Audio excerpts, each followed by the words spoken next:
Hello everyone. Since I made my video about red hair, I've had a lot of people contacting me and telling me that there is no such discrimination against people with Celtic origins. So in this video I'm just going to cover a little bit about Scotland. It's from my book and my other videos. Many of you will already know that the serpent bloodline families in the UK and Ireland mostly ended up in Scotland. And here I am not talking purely about the Holy Grail bloodline that came from Jesus and Mary Magdalene, but also the families who were already in the British Isles a long time before they arrived. They are the ones that welcomed the Holy Grail family when they got there. So even though there are still some serpent bloodline families in many other countries, the Holy Grail bloodline and some other ancient serpent families were in Scotland. During British rule in Scotland, around 100,000 Scots were sold as slaves to the colonies.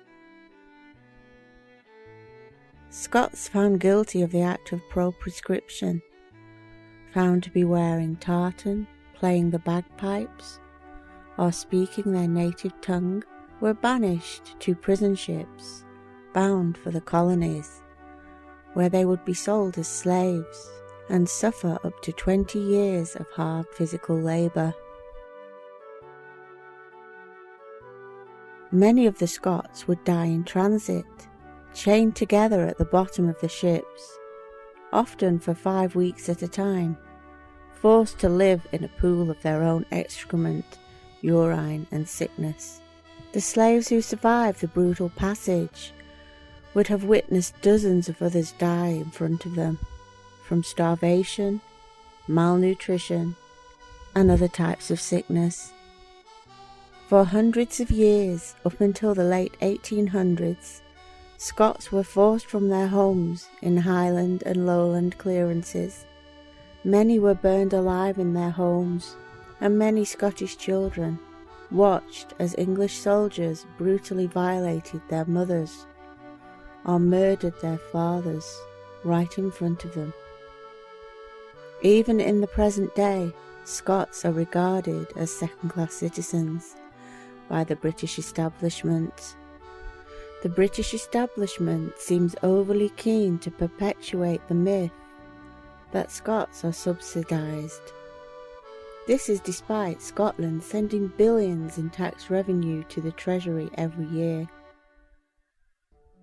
To this day, they use Scotland as a guinea pig for things like poll tax, universal credit, welfare reform. And to this day, they use Scotland as a dumping ground for their nuclear bombs and nuclear waste.